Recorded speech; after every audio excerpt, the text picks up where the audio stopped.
Hey, what's up, everybody? Were you aware that there's an organization in Oakland that helps supports the success of Black-owned businesses?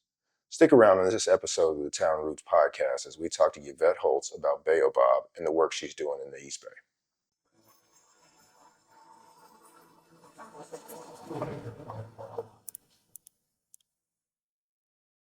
So today we're joined by YaVette Holts from BAOBOB, which is Bay Area Organization of Black-owned Businesses. Hey, YaVette, how are you? Great. Happy to be here. Thank you. How are you? Doing well, thank you. Vincent, how are you doing? Good, good. So happy to meet Yvette and hear her story about BAOBOB. Yeah, it's so excited to have YaVette on today. And YaVette hosts a bi-monthly event where she invites Black business owners in Oakland to come in and network. And we went to her event just before the election.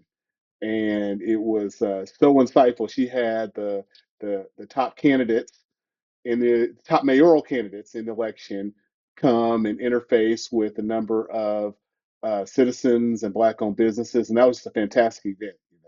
Yes, it was.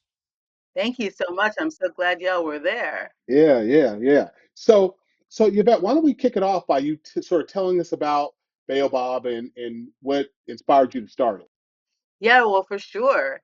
And it's so timely because it seems like, 10 years have passed. And it doesn't seem like 10 years have passed, but 10 years have passed. But yet it seems like, the impetus for what helped us vision and get started with Baobab is just as relevant as it has always been.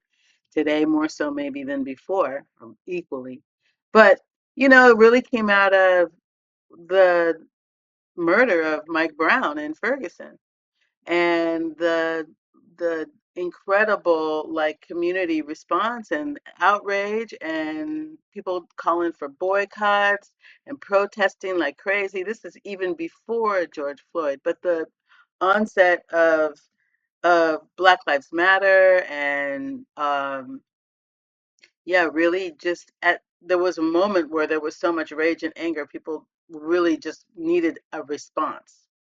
And to me, I felt like there needed to be something that was about building for our community, something that was about, yeah, building, because the destructive aspects and the negative aspects of taking away, boycott, protest, it's like you kind of felt like the folks who we were really trying to get to were, well, they could just put down the blinds, turn up the television, and wait us out.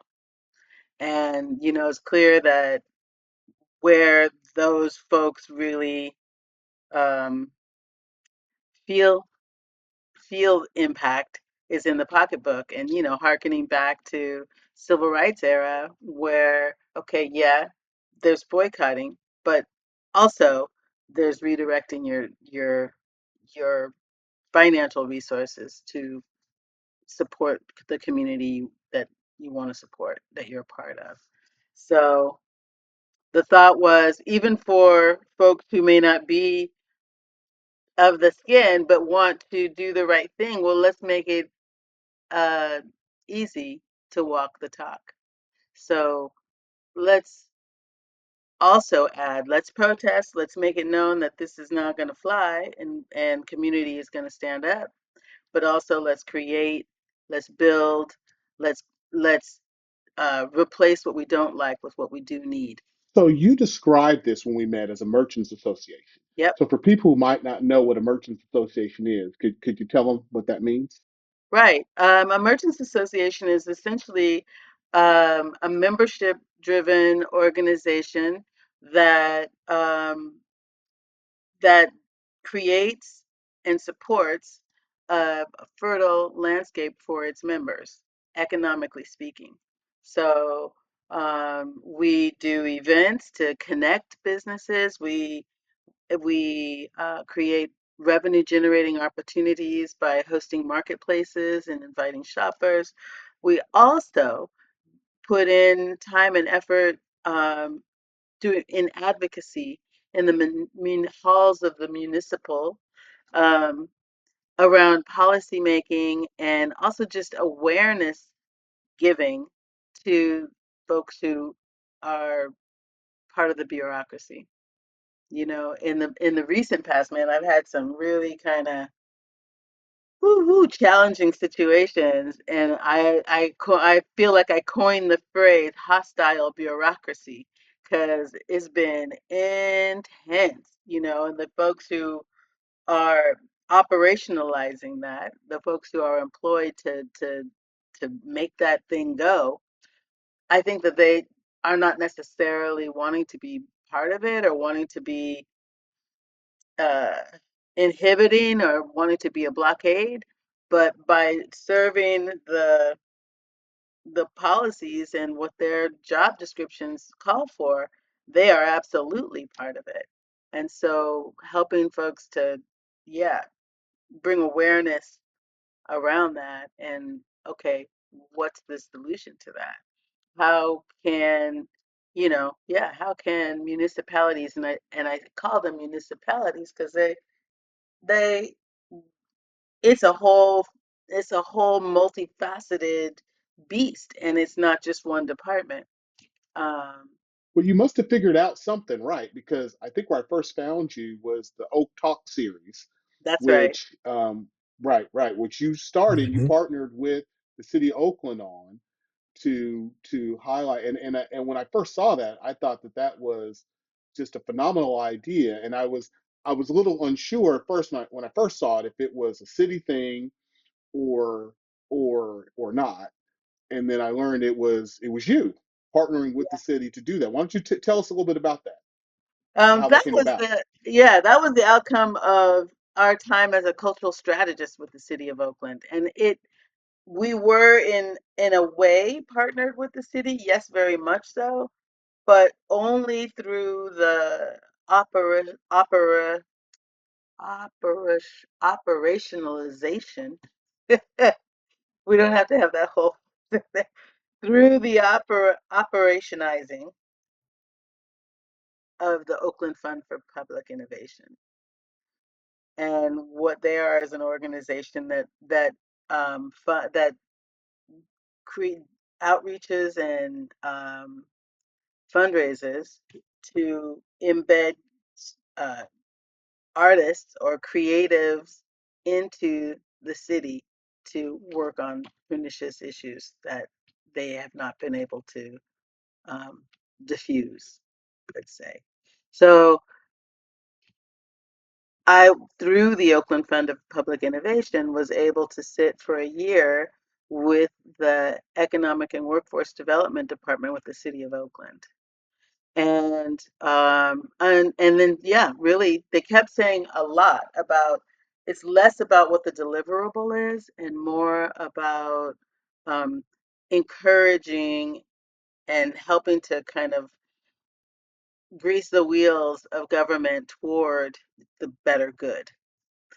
What we were able to do when we first sat down with the folks in the department that we were working with, that we were embedded with, Office of Economic and Workforce Development, um, was that okay, what are the things that you want to get done this year? What is it that you're interested in accomplishing this year? The answer was we want to really have a more clear understanding of the experience of the small business owner. We want to know more about, like, we have, you know, the data that we've been able to collect, which is just numbers and charts. But we want to understand more about, like, the experience. And that will inform us as far as, you know, creating new policy and retaining businesses in this town. Um, well, the thought was go and do a survey to understand the experiences of these businesses. And the answer was no, we can't do that. From my perspective, no. How you can you're not going to get an authentic response in a survey. And not only that, if I were to actually carve out the time to give you a real authentic response, and I'm a small business owner, you're taking money out of my pocket. You're making you're I'm paying you basically to do so. No. And yeah, it just so we created Oak Talks as a way to really open up a space to say, not only do we respect you, small business owner, or not even small business owner, just business owner, Oakland business owner, we respect you and we're going to create a platform that gives you the largesse to actually go deeper than the surface to communicate with us. And we added the extra element of, a studio, a television studio to kind of, again, elevate that respect and that experience. And then we said the audience is going to be specifically City of Oakland staffers, electeds, all the people in the municipality that we were talking about. So, and then we hosted a lunch that was immediately following so that the city folks and the business owner speakers had an opportunity to engage and mingle and follow up on those questions and those topics that were discussed or were presented on. And interestingly enough, it created a situation for city worker to city worker as well, and also created the businesses having a network or a bond between themselves for having been part of the Oak Talks cohort. And I mean, I feel like the another really key component was the data that was collected, so we still satisfied their initial request. But the data that was collected or the data that was offered was in the form of the response to the speaker application. So we didn't have to do a survey, but we Hmm. still collected the information that was required, but we didn't ask the businesses to do it for nothing. We asked Hmm. them to do it, or invited them to do it, and then offered this elevated experience to really communicate what what their experience was in a more a more honoring type of way. And that's really what the vibe that I want to subscribe to all the time. Like, I'm honoring your time, and I recognize being a, let's see, I want to say 28. No, I've not been an employee anywhere since 1999, I want to say, or before that. No, since 91, something like that. So understanding the experience of a self-employed person is is definitely um, tattooed on my soul. And so that ended, right? Did that end because the funding ended, or just the commitment ended? Or I guess really my question is, It was a 12-month it was a cohort 12-month cohort. to Okay. begin with. Yeah, but interestingly enough, we concluded that cohort and stayed very connected with the department that we were working with, that we were embedded with. We gained a great working relationship and um, synergy, and so that led to um, partnering again, this time with the city directly, to produce the Small Business Week Oh, nice. marketplace, Nice. Well, and that tell us happened. about that. I was Yeah, just going to that say the was same. 2 weeks ago, Okay. Franco Lava Plaza, and it was the first time Oakland came with an event during Small Business Week that actually engaged small businesses. What a concept. Prior to that, it was lenders, BDFIs, service providers, that kind of thing, chambers of commerce, interfacing about what they're going to do to support small business. And we came in and said, it would be really awesome if Small Business Week could give small businesses an opportunity to engage and be highlighted. And so we were able to, yeah, engage with again, the Office of Economic and Workforce Development to produce that event. And what we did was um, kind of curated a marketplace with the idea that those who are coming are going to do bring their A game to the event. It's going to be set up so that it's right as people are coming off of work, or, especially city folks coming out of work and can, have dinner on the plaza with some food trucks and makers and crafters. But then we also had actually a OakTalk speaker. Safe Tight Security was there, and then so different services, crafts, food, dance. We brought in some folks from the Friday night dance party at Lake Merritt called Days Like This. We had the Honorable Governor of Oakland, Donald Lacey Jr., as our MC, and some DJ music, some city offices there sharing information. And really, we hope for it to be an annual acknowledgement that the city does, if not more frequently, but in particular, during Small Business Week, we'd love to see that grow into a whole thing. It's interesting though, like folks coming out to the plaza to be in community like that is still, I think, a little fresh for people. Still, we're still coming up post pandemic. When did folks get the call to come back to the office? That was only just a few months ago. Like the city just confirmed that, I think, a couple months ago. So it's going to take some doing to kind of create the habit of being in downtown midweek, enjoying something on the plaza. But we got some ideas, we got some plans to bring that forward. I mean, everywhere across the board, though, um, in person events, activities are just kind of kicking back into gear. And so it's really great to see that. Great.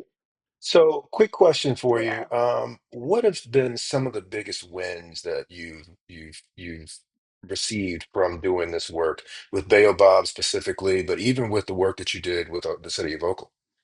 hmm I really love being able to make connections on behalf of, the small businesses that we work with, like, and having that connection open up, like, you know, in infinite or like exponential opportunities. So a scenario that's coming to mind right now is with one of our members called Rush Bowls. You know, and Shamari and her husband have a franchise on 14th and Webster. I want to say, is it 15th or 14th and Webster? And they also have a store in Berkeley, not far from campus. And we connected. They became BAOBOB members, and their big point was our Berkeley store. We took it over from someone who wasn't all that community centered, and we really are. We want to figure out how to connect with the campus, with UC Berkeley, and let them know we're here with this healthy, fresh stuff for the students, for the athletes, for the faculty, everybody. So we went and yeah, started helping to connect those dots, because the year prior we had been part of another cohort with the African American Studies Department at Cal through something called the Black Studies Collaborative, where they were really, or collaboratory, wanting to get out into community and take what's up on the academic hill, quote unquote, into community. And it was our pleasure and our service to be able to connect Rush Bowls with the folks that we were connected with at UC Berkeley, and then see that take off. Now, if you go over to Rush Bowls, you'll see that they have since connected with the basketball team. They have a whole campaign around custom named um, menu items that are in support of the team, and then the team makes a contribution, or yeah, or the team receives a contribution for each of the uh, ones purchased. I mean, to me, that's just a runway, a growing runway, and that's one example. Great, great. Yeah. Another one is we're in conversation with Stolby TV to see about how can we make our aligned missions a synergistic uh, connection for businesses that are part of our network. And another example, I'm going to stop with the examples, but let me just throw Hmm. this one in real quick, is that working with our partners in community, and that's the other thing, just like community, it's not our partners in community with People's Kitchen Collective and the Living Word Theater Company have um, kind of assumed the production role for Life is Living, which is, you know, the West Oakland Festival that happens the second Saturday in October. It's almost like, man, I was just at the Malcolm X Jazz Festival last weekend, and I was thinking, you know, this is like the East Oakland version of what we do with Life is Living. Community based, all love, music, vendors, food. It's like where you run into everybody that you haven't seen Hmm. for, you know, 6 months or a year. Man, where you been? So that's another collaboration that we are heavily invested in and have been for years. It's a 7 or 8 year relationship, but we've now kind of mm, evolved into a producing partner, and um, and we're involved because it enables us to create revenue generating opportunities for businesses in our network because we essentially coordinate the marketplace for the festival every year. So, one other question I had, if you had a magic wand, what would be one thing that you would kind of poof and make happen to help better support small businesses or businesses in general in Oakland? Oh, I have a list too, and I've been advocating for it for a minute. Um, the number one thing I think that the city can do, because you're talking about overall the economic sector, the block of small business, Correct. simple and inexpensive. Give an amnesty for small business tax. An amnesty window, 12 months. Give an amnesty window for small business tax. Number one. Number two, just bring transparency and ease to the permitting process Oh, through zoning and planning. oh my gosh. Say that one again. Yeah, yeah, yeah.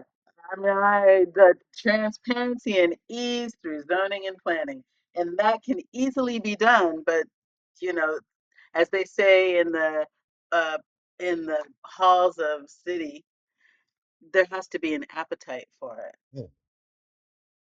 And I just think like an overall welcome package would be amazing. Like, let's just say, what if you go through all the permitting and the zoning and the planning and the fees and the all of that stuff, and you get it, and you finally have your business license, and you're in compliance with all the rules.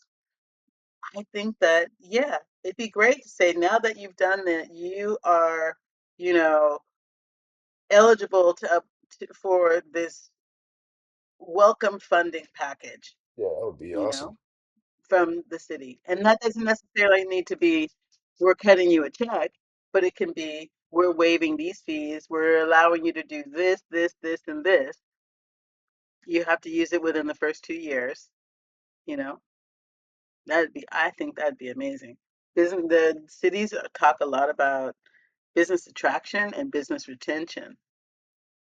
And it seems as if they're, you know, it's always like, well, we don't know what to do. But Actually, it's just you got to stop doing what you're doing, Absolutely. you know, see past what you're doing.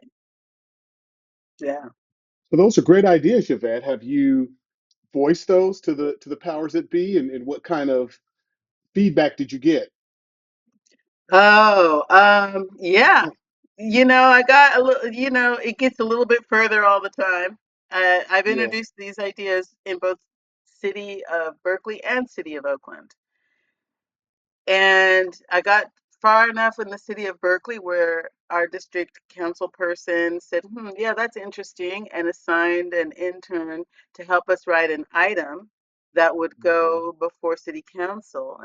And just in the last 3 or 4 months, I'd say, I met with them and they said basically, this won't ever go. And also the director of finance was in on the meeting too. This will never go. I We're at a deficit, and also we're talking about maybe $180 to 700, depends on what the business is, but the amount of money that it takes to get your business license isn't enough for a business to feel that significant of an impact. Hmm. And to me, those were two different arguments, because if you're at a deficit and you want to uh, you want to attract businesses to pay taxes, it's kind of like, well, if you get involved now, if you get them on board now, 5 years from now, 3 years from now, they will be paying those taxes. But now is the opportunity to open up and let those businesses participate without fee. And if it's such a small amount, then that should be helpful. That should be like, oh, this is something we can do at a small financial impact, but has a big impact on the incoming businesses. But they that was I think that was too logical for the conversation. Yeah, that's exactly what I was going to say. I mean, if they said, well, it's such a small amount, then the answer is, well, if it's such a small amount, then you could forego Absolutely. That's my point.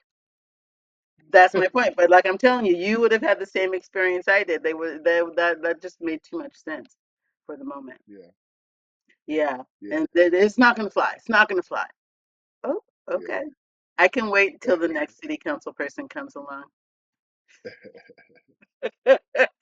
I get it. I get it. And then, in the other city, yeah, now I'm starting to feel like, oh, I'm naming names people might like. But anyway, in the other city, in Oakland, when I brought that up, it was more like, oh, that's really complicated, especially coming from this department. It would have to go through all the other things and get endorsement. All the other departments, I mean, go through planning and finance in order to even see the light of day. But I do Hmm. continue to bring it up. I was at a workshop just a couple weeks ago during Small Business Week, which was the one, I don't know if you saw the advertisement about uh, vacant storefronts in Oakland and what do we do Hmm. about the vacant Hmm. Hmm. storefronts. Hmm. And I brought it up there too. Like, well, if there's all these expenses, here's one that says welcome and we want to work with you, you know. And that Right. also had a lot of other solutionary conversation around what to do about the vacant storefronts. But yeah, I think there's a lot of ways to address it. Here's the thing too, Yeah, yeah. with that amnesty window, it's not like, oh, that's such a crazy idea. I mean, they do it in San Francisco. It's called first year free. And in doing our research, we found other cities in the state of California who have used that same mechanism um, to grow their business sector. So it's not like, oh, you are out there on the banks of the dock of the bay wasting time. Hmm. No, it's actually real. Right, right. Hey, and I like, the music reference there, which leads me to my next question, is that you said, or you shared with us that you were a lead singer in a band in college, I can't right? believe I told you that, but yes, yes, yes. Yeah, yeah. and you ran a talent agency, right? And so, kind of Yes, my I question did. is how those experiences in the music business, how does that form the vision of what you're doing now? Oh, it's a great question. And there's so much alignment. I mean, the main thing is wanting to help people. Wanting to, when you see somebody who's really earnestly and honestly putting in their effort at something that might have, you know, well, help them achieve their dream and thus impact the world, you want to be part of that. And I just happen to have that kind of I don't know, like attention or energy that makes me want to help by making connections, and that's the thing. Like I see the potential here, I see the potential over there. Let's make it, let's bring them together and watch the Mhm. sparks fly. And that's exactly how it was in the music business. It was also very challenging. I mean, it's so interesting, but it is so much the same about seeing potential and feeling like, the only thing that's keeping you from actually achieving the goal you set for yourself is that you need to make this connection. You need to make that Mhm. connection. This connection needs to come to you. And so I appreciate being able to do that. I'm doing that for my two sons right now, too. They are in a music group, and helping them get gigs and do things like that, find Okay. rehearsal space. It's So, it's cool. It still comes so, to the so, surface. so you're still in the music business, then you're telling us. Yeah, maybe a little bit. They're called Little Slurp Slurp. Check them out. Okay. All right. Okay. What kind of music do they do? It's kind of a little bit hip hoppy pop, sometimes a Uh, little edgy. okay. Yeah, yeah. They got a show coming up at the Cornerstone in Berkeley, the Oh, end of this nice. month, May 20th. Nice. Very Nice. nice. Yeah. So yeah, I'll send you a reminder so you can make sure to put it on your calendar. Yeah, please do. But yeah, that whole synergy between helping people make connections and also like not taking the bull crap, excuse my French, from the gatekeepers. It's like, Mhm. yeah, gatekeepers, yeah, but yeah, like it's hard to sometimes do that when you're representing yourself, right? But when you have an advocate or an agent to do that for you, you know, that that that helps. That just helps. Yeah, it makes all the difference in the world. Yeah, it's exactly. I was just saying this to somebody yesterday. I was saying, so what were we talking about? Something about creating the potential or the opportunity to. Oh, that's what it is. Like for a rental property, I have a rental property, and someone was asking me, "Are you going to manage it yourself?" And I'm like, "Yeah, but actually, I'm paying someone pretty much just to create the potential to escalate the situation." Right? It's like I'm still doing Yes. it on myself, but I'm not gonna. I need someone to interface, you know, so that they can quote unquote escalate the situation if need be, and that's what that is. Cool. So, quick question for you. What are some of the kinds of questions that people ask you regarding the work that you do? Some of the kinds of questions they ask me. One of the questions that I get asked frequently, and it's a real question, is what are the benefits of becoming a member of your becoming a BAOBOB member? What are the Mm, benefits? And some of it's hard to articulate, but I continue to work on trying to um, be as succinct about that as possible. So when folks decide how they want to, participate, they're clear. This is what you'll get with these dollars. But to be honest, a lot of the benefit is in connections, in making connections, and a lot of the benefit is in being um, present and Um, I I find it a little bit challenging to put specific numbers on it, unless you're just talking about, well, this is how many followers we have, this has how many views, previous posts have had. I mean, but there's definite like we can promise XYZ number of social media posts, but mostly it's like you're in the directory, so you're there. We can tell you how many times the directory has been visited. You will be always first to know about events that we are producing or hosting, and always invited to every event that we, networking wise, workshops, things like that, that other folks would have to pay for. As a member, you don't.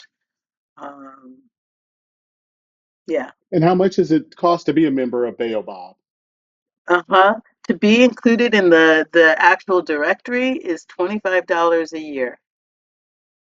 To become a member who we do branded events with or go deeper into your annual strategy, that can range from 400 to $800 a year. Not bad Nice, at all. nice. That's a lot of benefit you get for not a No, lot of money, so that's great. thank you. I thought so too. We're aiming for that. Perfect. Aiming for that. Yeah, and also interested in input. Like so, there's a baseline of support that you'll receive as a member, but also wanting to be flexible so that we can look at what the business is bringing to the table and where we can plug in with what we do best, right? So it's that thing too. Okay. That's awesome. So, in your line of work, there's probably not a tried and true method of how you get the work done, but how have you learned to bounce back from setbacks? Very good question too. Um, my main thing is to nose to the grindstone. Just stay in the work. And someone used to say to me all the time, just meet me in the work. Mm, That's it. I like that. Because otherwise you'd be all over here spinning all over the place, wondering what did they mean by that, and oh my gosh, and then and then and then and that and then and that. No, let me just look at this task list, and that's it. Also, yeah, making myself reviewing my to-do list on a regular, like maybe making a new one on every day, Hey, every other Yvette, as we wrap up here, That's smart. I want to day. sort of close out with our lightning round, and we're just going Yeah. to ask you a question, and you give us your best one-word answer. You got it. Okay? Yep. All right. Favorite album, Songs in the Key of Life. best vacation, Sayulita, Mexico. Oh, Mexico City, Mexico. Tied. favorite plant, Favorite plant, plant. favorite Favorite plant, plant. uh, Sunflower. best place you've lived, Bucerias, Mexico. hot tub or massage. Hot. Ooh. Oh. Uh, can I have both? I can't have both. You can have whatever you want. This is I your world, want Yvette. both. I want both. You absolutely can. Yes. Okay. All right. Hey, Yvette, this has been fantastic. We really appreciate your time. Tell the listeners, how can they find Baobab? How can they get involved? How can they find you? Oh, thank you so much. I really appreciate the opportunity and to kick it with you guys and really go a little bit below the surface on like what makes us tick. Bob, the Bay Area Organization of Black-owned Businesses is at www.baobobdirectory.com. I spelled it out that way because it's an acronym for Bay Area Organization of Black-owned Businesses. And we're also on IG at Baobab Directory, all the socials, Baobab Directory. Oh, that's great. And we'll include all the links to that in the show notes to this episode. Awesome. Thank you. Yeah, and I mean, anybody who wants to listen email direct can do that too. Okay. Hey, great, Yvette. Thank you so much. So, thank you.